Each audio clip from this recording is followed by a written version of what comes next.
This is Rare Whiskey Friday. On the Whiskey Vault with Daniel and Rex, and supposedly we're going to go through and give first impressions on several different whiskey brands. These aren't necessarily large brands. Sometimes they are. More often than not, these are going to be your smaller craft distilleries without a tremendous amount of distribution.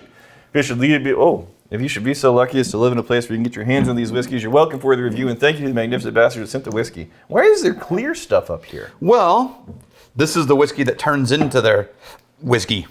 Okay. So like new make and then the aged. But it's not side by side because he couldn't find the same ones. But we've had a couple of these, and I think I have the aged smoked corn somewhere in here. I looked for it before you guys showed up and couldn't find it, but I know we reviewed it. Okay, so what would be fun it doesn't exist in this is if we had the new make and then the aged.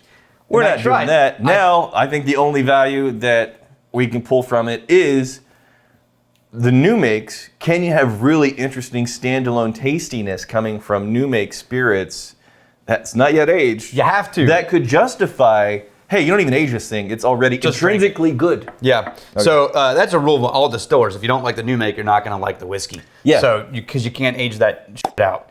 All right. So this is all a gift from magnificent bastard Mickey Carroll. Mickey Carroll, you magnificent bastard.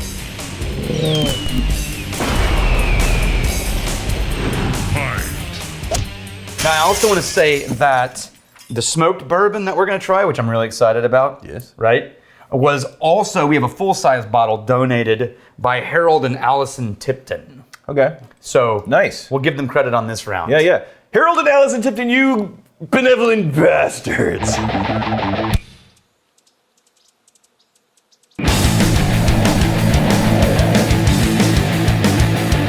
Okay, so let's start with smoked corn whiskey. Okay, so doing smoked corn whiskey, to give you some context. Smoke is probably going to dominate. This is smoked bourbon. Yeah. Stouted rye. Right. Smoked corn whiskey. Right. And you pulled up. We're going to do the caraway rye. So this is rye whiskey with caraway seeds. Okay. That is very new make. Yes, it is. It's fruity, though, and almost lime.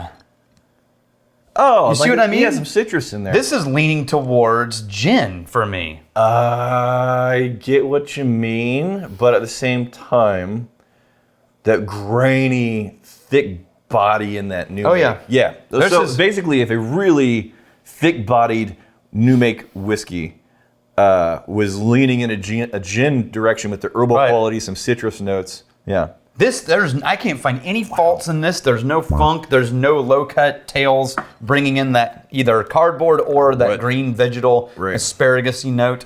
Did you look at the proof yet? No.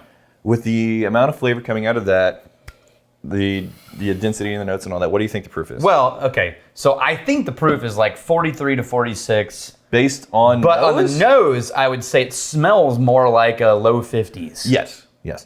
Oh, you know what? I got like a mint leaf now. Yes. Oh, it's 45. Yeah. That's close. Mint leaf. Oh, menthol. Yeah, almost like cigarette menthol, like tobacco menthol. And you know those cough drops, the mentholyptus? I know it's eucalyptus and menthol. They combine it, call it mentholyptus. Oh, that's really light and almost refreshing. This would make an amazing martini. Yeah. This is, and the mintiness, that's almost on the finish too. Like the mint carries the finish off into the sunset. Okay, keep track of that so you know what you're coming back to. Although there's no way you're going to mix these up. Let me put it this way: in this form, I would not recognize this as a whiskey. Oh yeah, in a blind pour. No, not at all. Yeah, I like it, but I also like gin and other stuff, but not recognizable as a whiskey unaged. All right. We're going to go straight to the stout aged rye, what they call the stouted rye. So it's 70% malted rye, then barley, and then aged in new oak, finished in port cask barrels. That's a pretty light color. Do we know how long they aged it? That fell down. I do not. Let's see if it's on the bottle. It doesn't say. I get a very ripe banana in there. Yes, overripe. Wow, this nose is really interesting. It's like a fresh farm granola grain. Can I tell you, with a very ripe banana. I hope this shows up in the smoked things But everything I'm smelling from them smells fresh and lively. There's no mustiness. There's no funk. There's no... Everything is just sort of like... Clean, and vivacious. Yeah, vivacious. There you go, the vivacious. That's a word. Ooh, interesting. Ooh, a caramel. Yeah, and then it got this almost sour note at the very end that I attribute to like... I've seen that note in our port cask bourbons, where it adds this cream note that turns into sour. So I think sour is going to be leading people towards too strong of a word. It's not sour. I say there's a twang. Yeah, I agree with that. Yeah. Oh, interesting. And now, then I'm going back, there's like a hay note. That granola is now like a granola and a hay. Yeah. This is much more recognizably whiskey, not just on the color, but based on the caramel note, I think is the first thing I picked up on. And that hay note is young whiskey note that's not tremendously aged, but you can tell even with the age that it has. Now, let's see what happens with a smoked new make. This really makes me want to release new make just all the time and add that to our bar selection for interesting cocktails. Yeah. I know our bourbon we're making right now is delicious. Yeah. And the single mom... No, that's so good. Yeah, the single mom is good, but needs time. The bourbon you make is standalone delicious. Okay, this is interesting. The smoke takes a second to get there. You know what? It's at the very end of the smell. I'm hesitant giving... And now it's back. I'm hesitant giving this note because I think it will throw people very, very wildly off base from what I'm trying to communicate. But there's this place here in Austin, formerly known as Houston's. I don't remember it.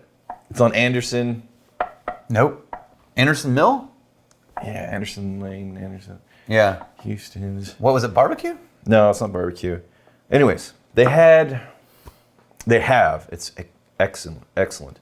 They have a smoked salmon appetizer. Oh, no. With capers and onions. Not Houston's. It became something else. Yeah, it's Bartlett's. Bartlett's. Okay, Bartlett's here in Austin. Bartlett, yes, absolutely. It's the same restaurant. They just changed the name. It's considered an appetizer, but it's smoked salmon with capers and... This is not fishing. This is not salmon. No. But the character of that smoke. That salty smoked salmon. Yeah, I'd get that. That smoked note from the smoked salmon. Not the salmon note, but the smoked note. It reminds me of when you get some like smoked fish from a tin that you... but again, not fishy. Right. Just the smoked protein note. It's the way that the protein holds on to the smoke. The character of that smoke. Yeah. Bartlett's is an excellent restaurant here in Austin. Oh.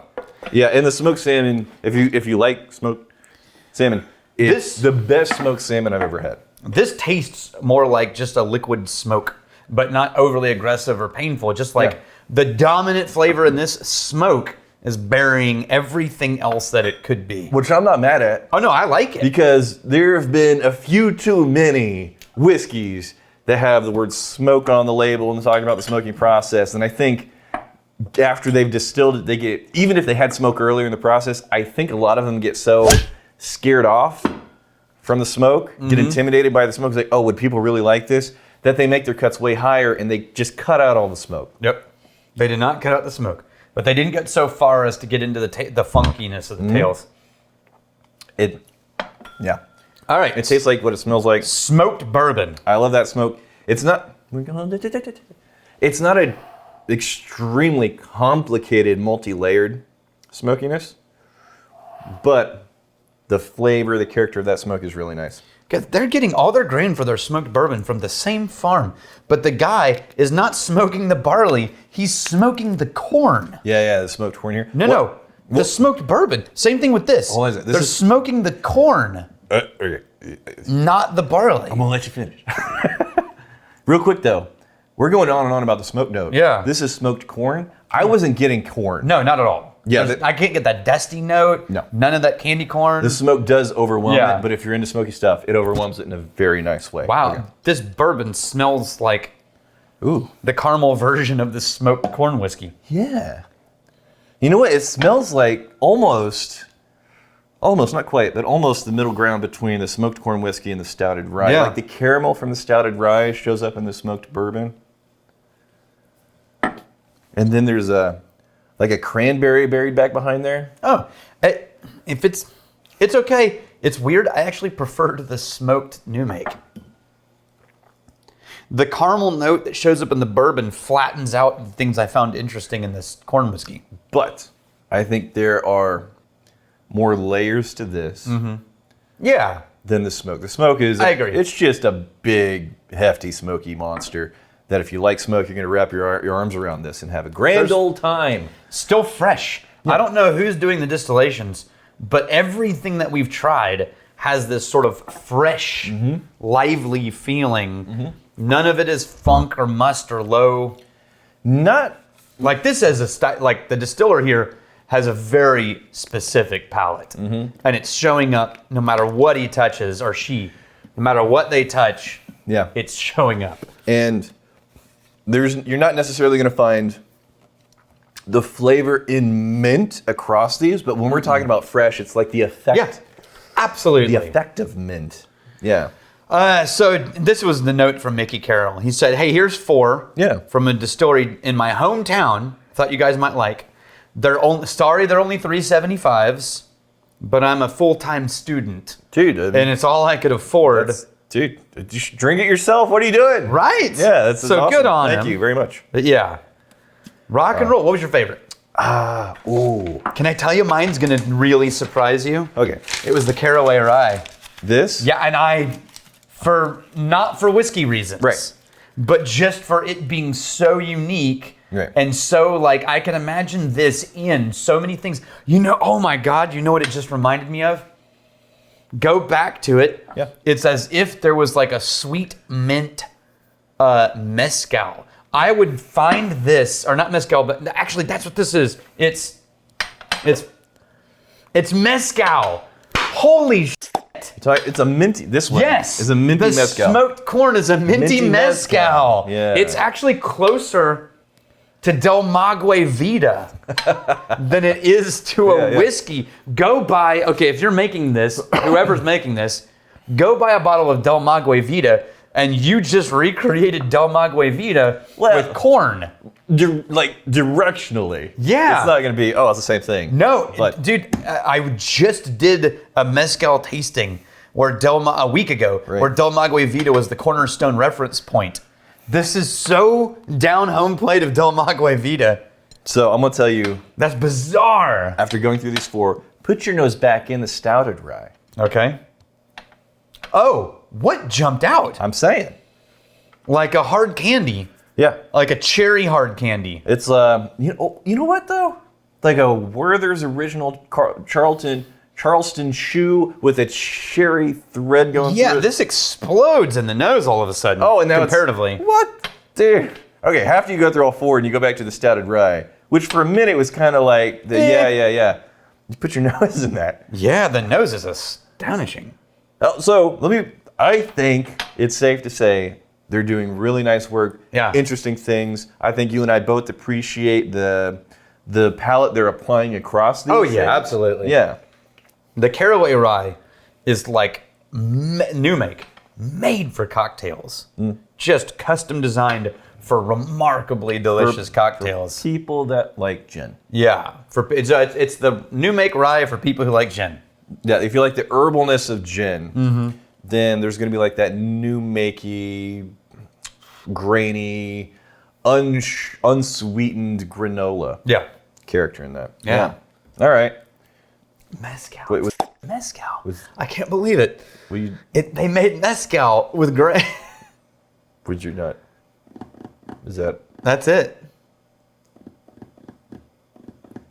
But what is missing? Well, I mean, that's just all. It's all the same people, though. Yeah, it just was one round. 4 bottles. It's the same people. Yeah, it's 10th Word Day. But I like variety. You want me to pour you some T.W. Samuels? Yes. From the plastic bottle? It's variety. From the Graham Horner? No. No. Here's the flag stealing and drinking. If you fight me, fight looking for the eject button. No. You steal your lover's heart. And if you drink, may you drink with us.